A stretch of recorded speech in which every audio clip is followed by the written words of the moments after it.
ขอนอบน้อมอัญเชิญพระสมถกรรมฐานพระวิปัสสนากรรมฐานมาสถิต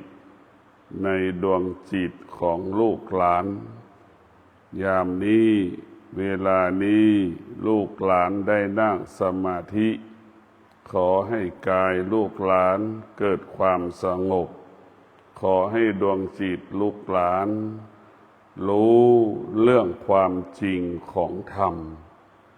รู้เรื่องความจริงของชีวิตรู้เรื่องความจริงที่อยู่เหนือชีวิตพระธรรมก็คือปัญญาบอกสอนให้เราอยู่เหนือสิ่งที่เรารู้ทั้งปวงให้เราอยู่เหนือสิ่งที่เรารู้ทั้งสิ้น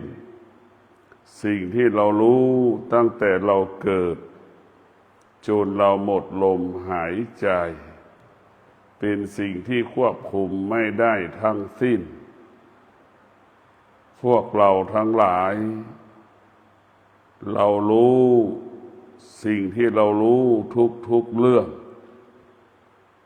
มันเป็นประโยชน์เกิดประโยชน์ทุกเรื่องทุกอย่าง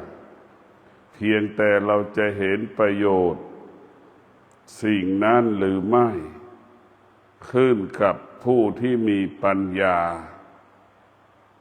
เช่นความทุกข์ถ้าไม่มีความทุกข์จะไม่มีคำว่าความสงบ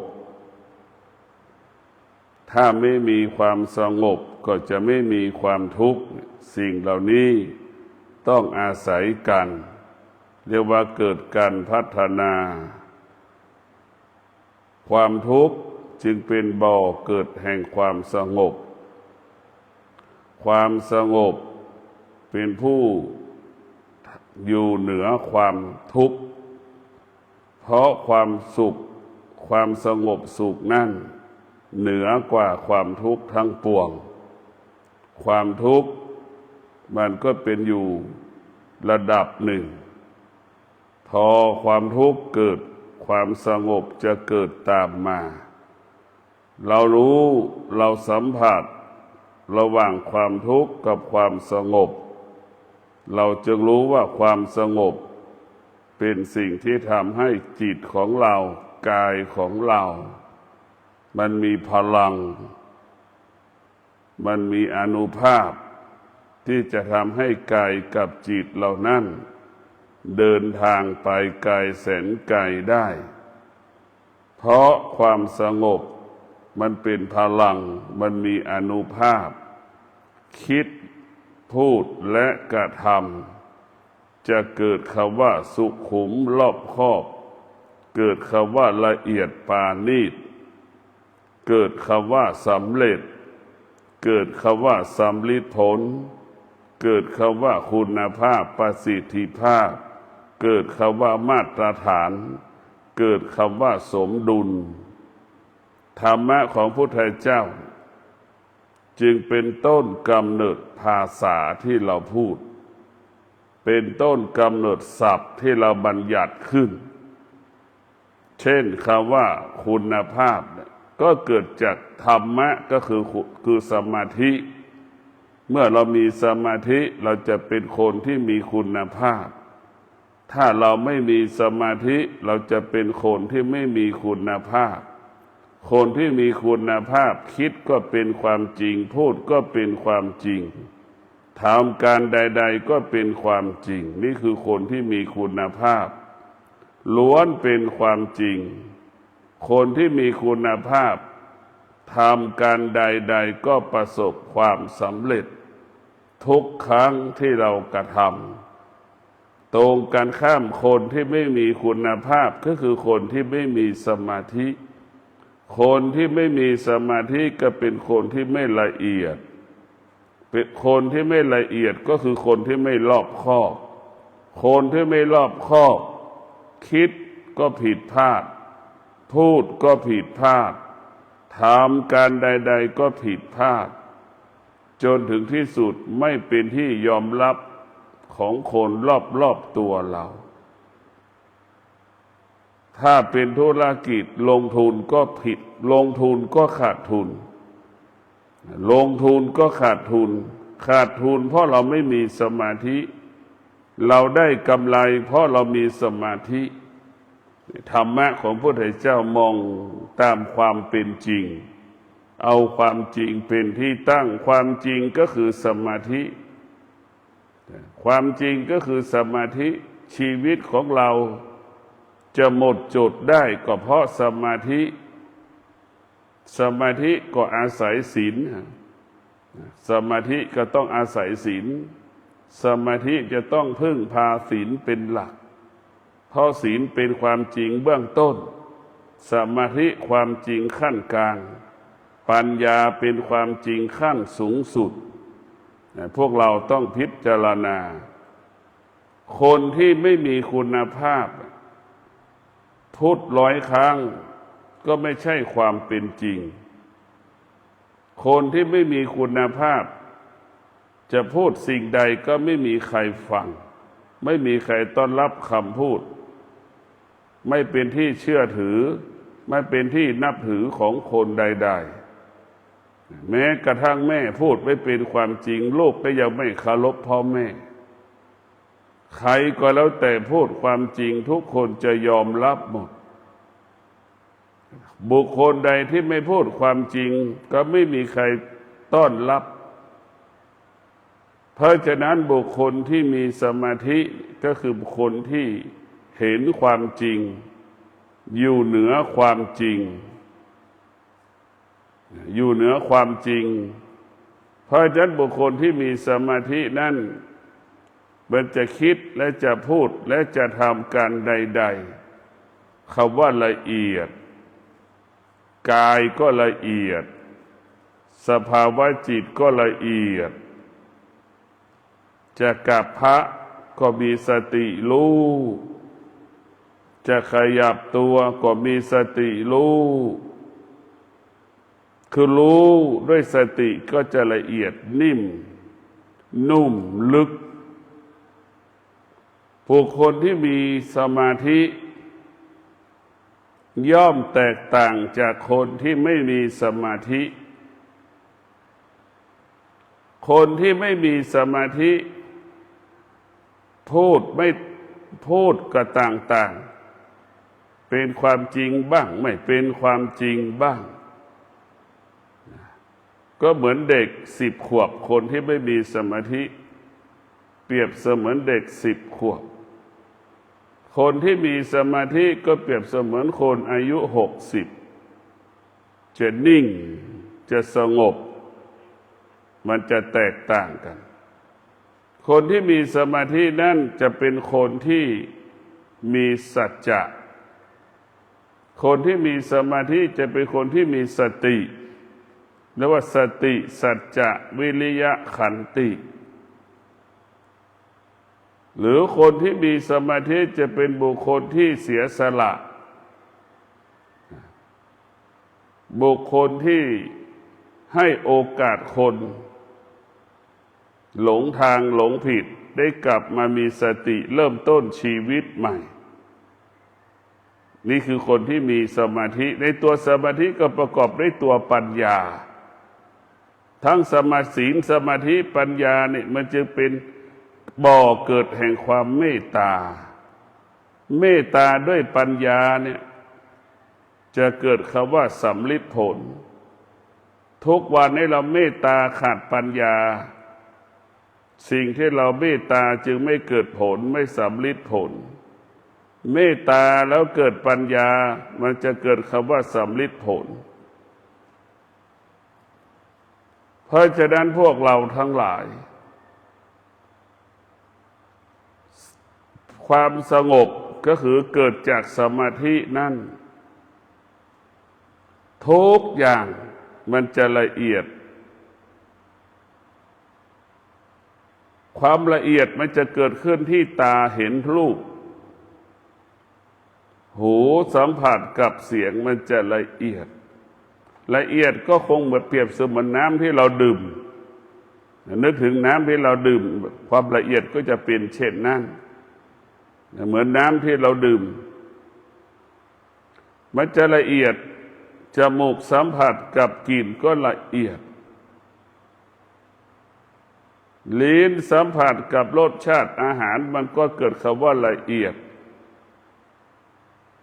กายละสัมผัสถูกต้องก็ละเอียด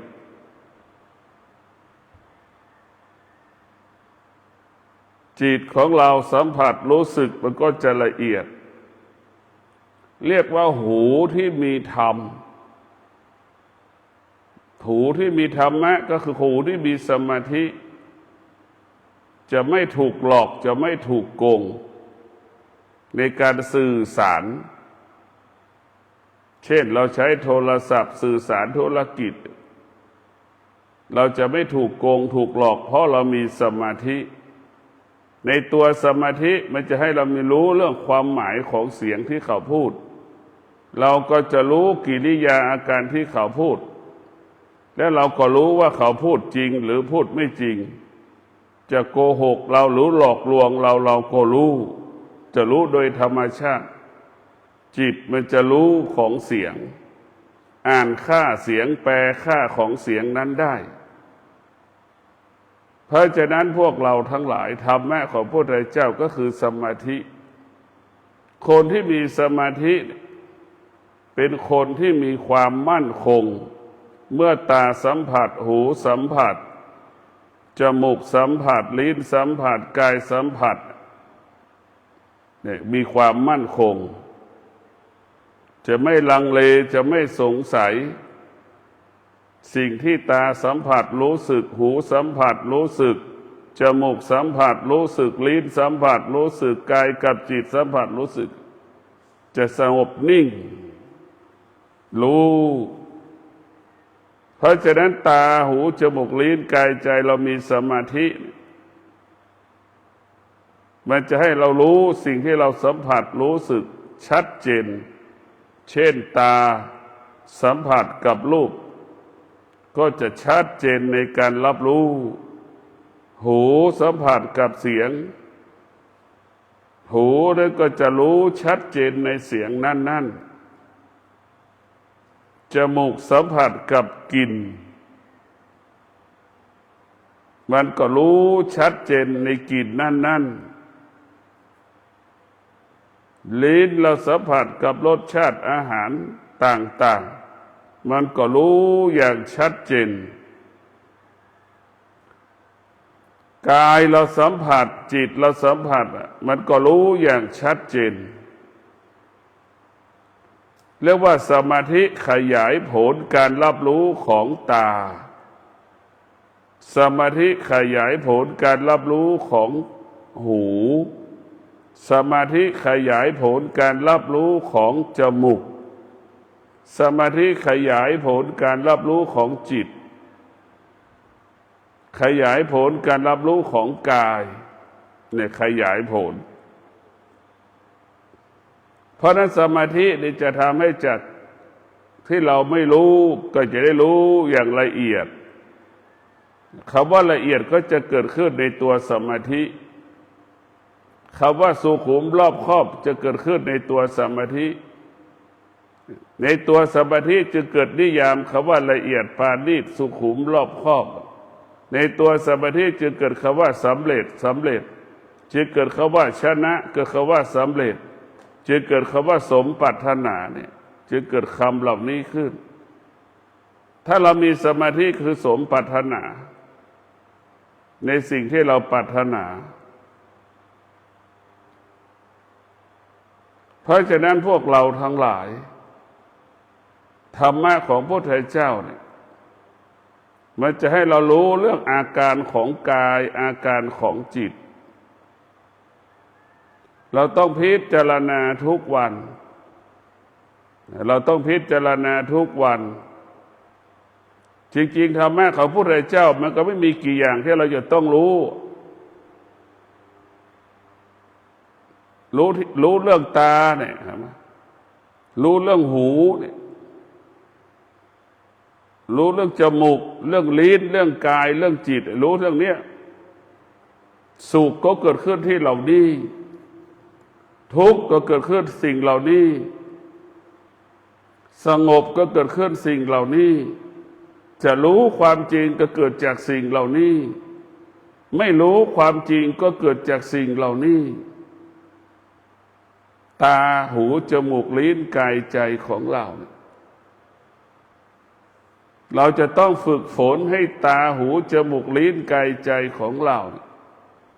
รู้เรื่องธรรมชาติแล้วเราก็ฝึกฝนให้ตาหูจมูกลิ้นของเราให้อยู่เหนือธรรมชาติดังผู้ที่มาปฏิบัติธรรมเวลากินอาหารเนี่ย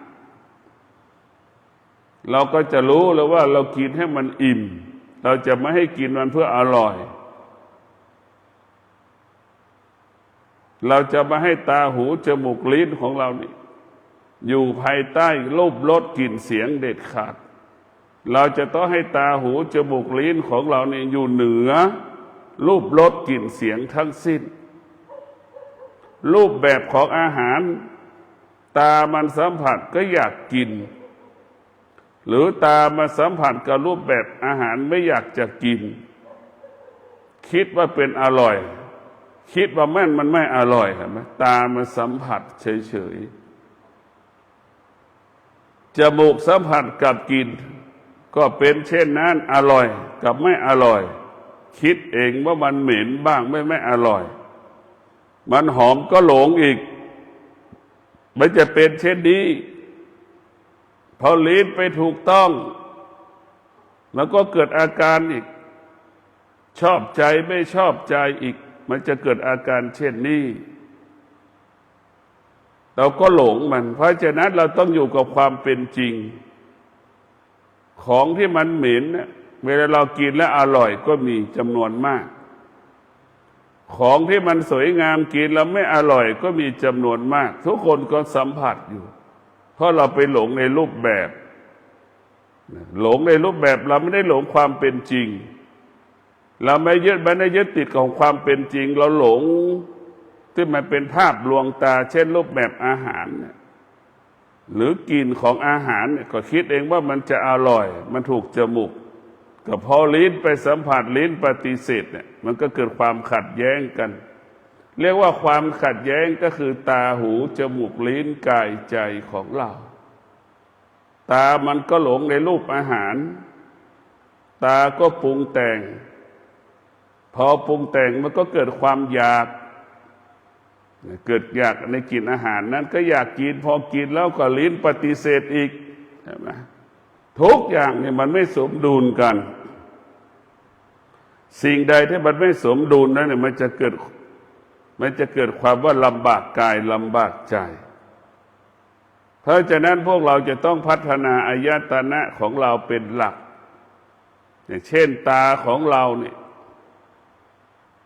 สัมผัสกับรูปยังเกิดอาการคำว่าพอใจไม่พอใจเราจะต้องสิ่งเหล่านี้นี่ถ้าเราพิจารณาทำอย่างไรไม่ให้มันเกิดคำว่าพอใจทำอย่างไรไม่ให้มันเกิดคำว่าไม่พอใจพอใจเกิดขึ้นไม่พอใจเกิดขึ้นเหมือนคนที่ไม่มีสติเหมือนคนที่ไม่มีสมาธิเหมือนเด็กชอบใจก็กินไม่ชอบใจก็ทิ้งเป็นเช่นนั้นถ้าเรามีสติ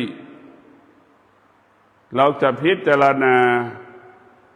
วันนี้เราจะไม่ตกอยู่ใต้อำนาจความพอใจความไม่พอใจเราจะไม่ตกอยู่ใต้อำนาจความสุขความทุกข์ที่มันเกิดขึ้นกับอายตนะของเรา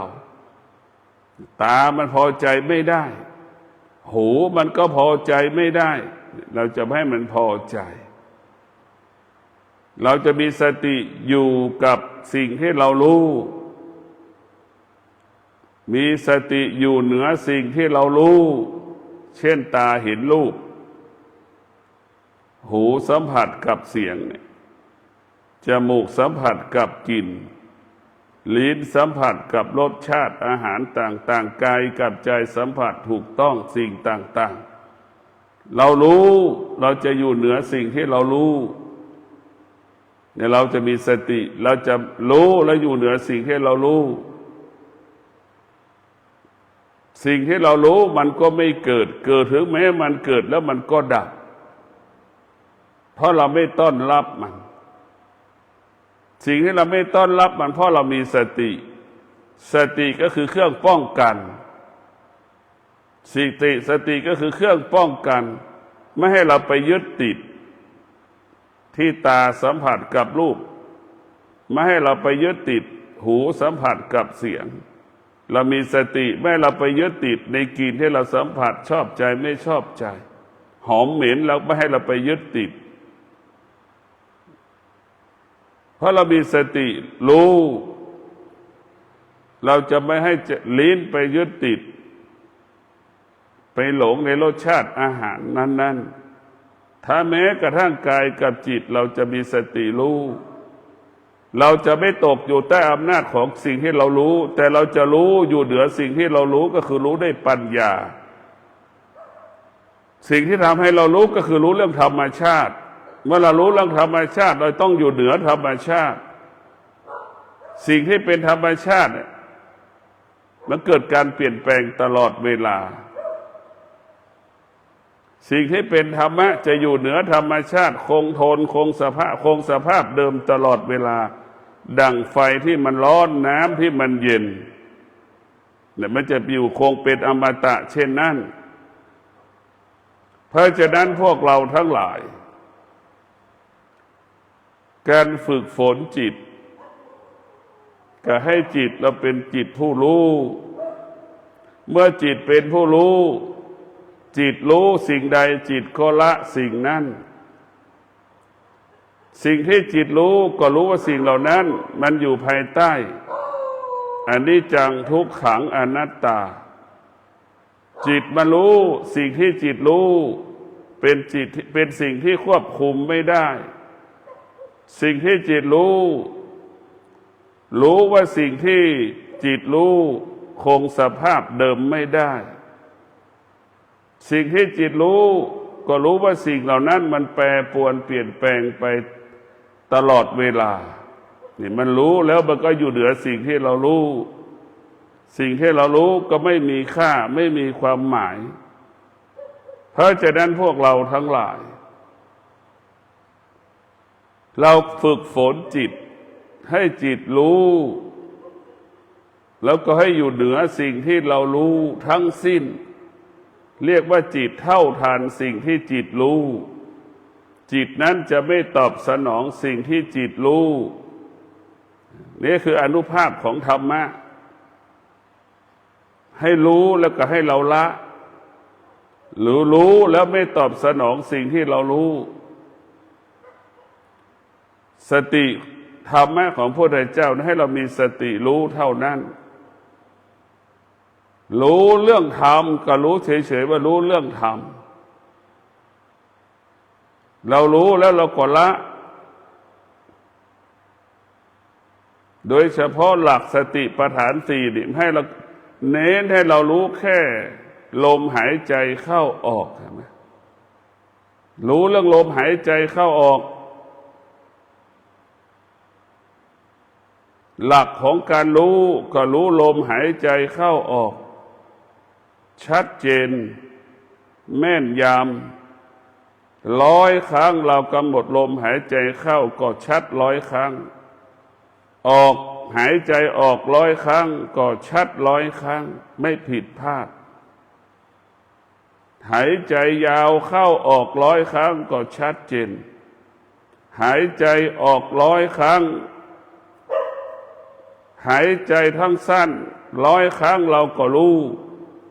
ชัดเจนทั้งเข้าทั้งออกก็รู้หายใจละเอียดหยาบเข้าออกกี่100 ครั้งเราก็รู้ชัดเจนนี่แหละอานุภาพของมันเรียกว่าอานุภาพของสมาธินั่น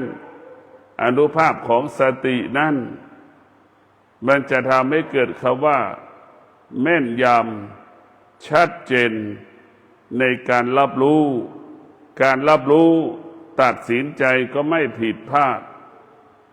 เพราะฉะนั้นธรรมะของพระพุทธเจ้าก็อยู่ที่ร่างกายของเราเราจะมีสติดับเราจะมีสติดับตัวทุกข์ได้ทุกข์เกิดขึ้นที่ไหนก็ขึ้นที่ตาเราก็ดับที่หูที่จมูกที่ลิ้นที่กายที่ใจได้เป็นบ่อเกิดแห่งความทุกข์ถ้าเรามีสติทุกข์จะไม่เกิดถ้าเรามีสติแล้วก็จะอยู่เหนือทุกข์ที่มันเกิดถ้าเรามีสติก็อยู่เหนือถ้าเรามีสติแล้วก็ป้องกันไม่ให้สุขมันเกิดสุขมันก็เหมือนไวรัสโควิดทุกข์ก็เปรียบเสมือนไวรัสโควิดไวรัสโควิดไวรัสต่างๆเชื้อโรคมันยังเกิดขึ้นแค่บางเวลาเกิดขึ้นแค่บางเวลาแต่ความโลภความโกรธความหลงความอยากนี่มันเกิดขึ้นตลอดเวลาทุกวันทุกชั่วโมงได้ไหมทุกชั่วโมงมันรุนแรงกว่าไวรัสโควิดอีกเพราะฉะนั้นพวกเราทั้งหลายเชื้อโรคความโลภความโกรธความหลงในสิ่งที่น่ากลัวเชื้อโรคร้ายอยากได้อยากมีอยากเป็นเนี่ยมันเป็นสิ่งที่น่ากลัวแต่ไวรัสโควิดยังไม่น่ากลัวเท่ากับความอยากอันเป็นราคะทั้งปวงเนี่ยตัณหาทั้งปวงเนี่ยเป็นสิ่งที่น่ากลัวที่สุดเพราะฉะนั้นพวกเราทั้งหลายการปฏิบัติธรรมของเราเนี่ยเพื่อกำจัดชำระล้างธรรมชาติทั้งระบบที่มันเกิดธรรมชาติอยู่ที่ไหนอยู่ที่ตาหูจมูกลิ้นกายใจของเราการปฏิบัติของธรรมของเราก็เพื่อปลดเปลื้องธรรมชาติที่มันปรากฏที่ตาหูจมูกลิ้นกายใจของเราออกไปให้ทั้งหมดเรียกว่าออกไปจากกายจากใจของเราเราจะต้องมีสติระงับยุติธรรมชาติไม่ให้มีบทบาทต่อตาหูจมูกลิ้นกายใจของเราเราจะต้องเอาธรรมชาติออกไปจากชีวิตเมื่อธรรมชาติออกไปแล้วจะต้องเอาธรรมะมาไว้ที่ตาหูจมูกลิ้นกายใจธรรมะก็คงหมายถึงสติธรรมะก็คงหมายถึงสมาธิเรียกว่าสติสมาธิสัจจะวิริยะขันติจะต้องอยู่ที่ตาที่หูที่จมูกที่ลิ้นที่กายที่ใจของเราเมื่อกายของเรามีธรรมะสุขก็ไม่เกิดทุกข์ก็ไม่เกิดสุขก็ไม่มีค่าทุกข์ก็ไม่มีค่าเมื่อเรามีธรรมะเราจะรู้เฉยๆถ้าเรารู้เฉยๆเราไม่สะสมในสิ่งที่เรารู้เห็นไหมเราจะไม่สะสมสิ่งที่เรารู้ถ้าเราไม่รู้ถ้าเราไม่มีธรรมะก็คือขาดสติเราก็จะสะสมสั่งสมดังคนทั่วโลกสะสมสั่งสมเสื้อผ้าตัวเองแต่ละคนมีเสื้อผ้าใส่ไม่ต่ำกว่า10 ตัวกางเกง10 ตัวเสื้อ10 ตัวบางคนมีมากกว่านั้นเป็น50-60 ตัวนี่ในนี้ก็คือขาดปัญญาคนที่ขาดปัญญาก็จะสะสมสั่งสมสิ่งที่เรารู้สิ่งใดก็สะสมสิ่งนั้นสะสมทุกอย่างตาเห็นรูปก็สะสมหูสัมผัสกับเสียงก็สะสมเสียงจมูกสัมผัสกับกลิ่นก็สะสมกลิ่นลิ้นสัมผัสกับรสชาติอาหารก็สะสมสิ่งที่กระทบกายเราจิตของเราเนี่ยมันไปสะสมหมดถ้าเราไม่มีธรรมะถ้าจิตมันมีธรรมะก็คือมีสติสมาธิสัจจะวิริยะขันติสิ่งที่เป็นธรรมชาติทั้งระบบไม่สามารถอยู่ที่กายที่ใจได้เราเกิดมาธรรมชาติเราเกิดมาจากธรรมชาติเมื่อเราเกิดมาแล้วธรรมชาติก็ครอบครองตาหูจมูกลิ้นกายใจของเรามันครอบครองพอเรามาปฏิบัติธรรมนี่ธรรมชาติมันเกิดการปฏิเสธ เกิดการปฏิเสธในธรรมชาติเกิดการปฏิเสธไม่ให้เรานั่งสมาธิไม่ให้เราไหว้พระสวดมนต์เพราะมันไม่ยอมรับเรามันธรรมชาติมันก็รู้ว่าสมาธินี่คือเป็นผู้ขับไล่ธรรมชาติมันรู้เลยว่าความสงบนี่เป็นผู้ขับไล่กิเลสกิเลสมันก็รู้ว่าถ้าความสงบเกิดขึ้นเมื่อไหร่มันไม่สามารถอยู่ได้มันจึงต่อต้านไม่ให้เรานั่งสมาธิหรือเรานั่งสมาธิมันจะเกิดอาการมันสำแดงอาการเพื่อไม่ให้เรานั่งสมาธินั่นแหละถ้าเราขาดสติเราก็จะไปตอบสนองคือเลิกนั่งสมาธิถ้าเรามีสติเราก็จะอดทนต่อสู้กับสิ่งที่มันตอบไม่ให้เรานั่งสมาธิเราจะนั่งสมาธิเพราะเรามีสติเราจะนั่งสมาธิพอเรานั่งแล้วธรรมชาติมันสำแดงอาการ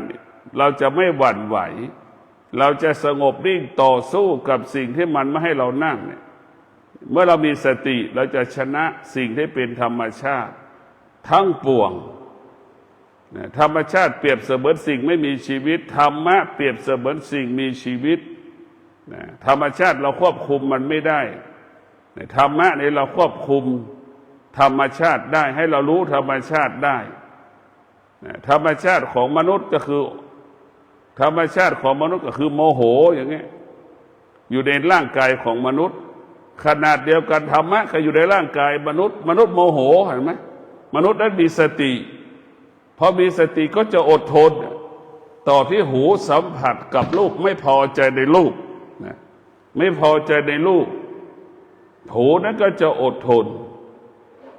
จมูกมันสัมผัสกับกลิ่นมันไม่พอใจในกลิ่นเรามีสติเราจะต้องอดทนต่อสภาพกลิ่นที่มันเหม็นหรือกลิ่นที่ไม่พอใจใช่ไหมมันเกิดขึ้นในที่เดียวกันหมดแล้วธรรมะก็อยู่ในที่เดียวกันธรรมะอาจจะเปรียบเสมือนเลขหนึ่งธรรมชาติเปรียบเสมือนเลขสองเห็นไหมมันจะเกิดขึ้นแล้วมันก็จะดับตรงนั้นแหละเกิดขึ้นที่ไหนดับขึ้นที่นั่นนั่นแหละ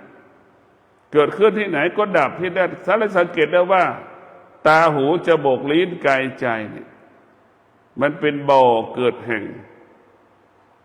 ความโลภความโกรธความหลงความอยากเป็นบ่อเกิดแห่งความสุขเป็นบ่อเกิดแห่งความทุกข์เป็นบ่อเกิดแห่งความอยากสารพัดความอยากเป็นบ่อเกิดแห่งราคะทั้งปวงเป็นบ่อเกิดแห่งตัณหาทั้งปวงเนี่ยถ้าเรามีธรรมะเราก็จะอดทนจะไม่ตอบสนองสิ่งที่เรารู้ตารู้หูรู้จมูกรู้ลิ้นรู้กายใจมันสัมผัสถูกต้องรู้มันจะไม่ตอบสนองมันจะรู้เฉยๆเรียกว่ารู้เฉยๆที่สุดเราสิ่งที่เราควรรู้ก็คือรู้เรื่องอายตนะนี่มันเป็นหลักพระธรรม84,000พระธรรมขันธ์ก็เกิดจากอายตนะทั้งสิ้นเกิดจากอายตนะที่ได้รับการฝึกฝนอบรมร่างกายของเราอายตนะของเราจึงเป็นที่อยู่ของพระธรรมร่างกายของเรากลายเป็นบ้านของพระธรรมจิตของเราเปรียบเสมือนพระธรรมอาศัยอยู่ในกายบุคคลที่มีธรรมบุคคลนั้นจะมีกายวาจาใจสงบความสงบจะทำให้เราเกิดคำว่าความสุขความสงบพัฒนามาเป็นความสุขความสุขของความสงบไม่ได้เกิดจากวัตถุสิ่งใดสิ่งหนึ่งมันเกิดขึ้นจากสภาวะจิตที่เราภาวนาเหมือนกระแสกลิ่นดอกไม้จากต้นแล้วมากระทบจมูกของเราเป็นเช่นนั้นรู้แต่เราสัมผัสไม่ได้รู้เรารู้อยู่ว่าร่างกายมันไม่มีเหมือนเรานั่งสมาธิเรารู้ตัวรู้มันอยู่เหนือกายเรานะเรารู้ว่าร่างกายเราไม่มีรู้ว่าเราไม่มีหัวไม่มีตัวไม่มีตนเลยแต่มันรู้ที่รู้อยู่เหนือสิ่งที่ไม่มีตัวตนนี่เรานั่งสมาธิเองเราก็จะรู้อยู่เรารู้แล้วว่ามันไม่มีตัวตนร่างกายเรานั่งมันก็ไม่รู้สึกว่ามันมีตัวตนนั่งก็ยังไม่รู้ลอยก็ยังไม่รู้ ไม่มีหัวก็ยังไม่รู้แต่มันรู้อย่างเดียวว่ามันรู้เท่านั้นอาการรู้เฉยๆมันไม่มีอะไรสักอย่างขอให้เรามีสติฝึกฝนจิตมีสติบำเพ็ญเพียรภาวนาให้มากๆมีสติที่จะพิจารณาอายตนะคือตาของเราหูของเราจมูกของเราเนี่ยเป็นบ่อเกิดแห่งธรรมมันเป็นบ่อเกิดแห่งธรรมถ้าเราพิจารณาทุกวันเนี่ยธรรมชาติก็หายไปธรรมะก็เพิ่มขึ้นธรรมชาติก็ถอยไปธรรมะก็ขยับมาครอบครองกายของเราธรรมะก็มาควบคุมกายของเราธรรมะก็คงหมายถึงสติมาควบคุมกายวาจาใจของเราเพื่อให้กายวาจาใจของเรารู้เรื่องความจริงของธรรมทั้งสิ้นรู้เรื่องความจริงของธรรมชาติให้เราละธรรมชาติทั้งปวงออกไปจากจิตออกไปจากกายของเราให้กายของเราจิตของเราให้ธรรมะเป็นผู้ครอบครองหรือให้กายของเรานั้นเป็นที่อยู่ของธรรมเราเอาธรรมมาไว้ที่กายวาจาใจคิดพูดและกระทำล้วนเป็นความจริงทั้งสิ้นล้วนเป็นความจริงทั้งสิ้นธรรมะก็คือว่าด้วยเรื่องความเป็นจริงของชีวิตความจริงของชีวิตต้องพึ่งพาความอดทนพึ่งพาวิริยะภาคเพียรเป็นนักพจน์นักบวชก็สำเร็จเป็นพ่อค้าแม่ค้าก็สำเร็จเป็นนักธุรกิจก็สำเร็จเมื่อเรามีความอดทนมีวิริยะภาคเพียรแก้ปัญหาก็ง่ายพัฒนาก็ได้ไวเพราะเรามีธรรมะเท่านั้นจะทำให้เรานั้นเดินถึงเป้าหมายบรรลุวัตถุประสงค์ดั่งใจหมายศีลสมาธิปัญญาจะทำให้เราสมปรารถนาดั่งใจปรารถนาศีลสมาธิปัญญาจึงเป็นบ่อเกิดแห่งคำว่าชนะสำเร็จศีลสมาธิปัญญาเป็นบ่อเกิดคำว่าสำลิดผลเป็นบ่อเกิดคำว่าคุณภาพประสิทธิภาพเป็นเหตุให้คนทุกคนยอมรับบุคคลที่ดำรงตนด้วยศีลสมาธิปัญญาคิดก็เป็นประโยชน์เกิดประโยชน์พูดก็เป็นประโยชน์เกิดประโยชน์กระทำการใดๆก็เป็นประโยชน์เกิดประโยชน์ต่อสาธารณชนบุคคลที่ดำรงตนด้วยศีลสมาธิปัญญา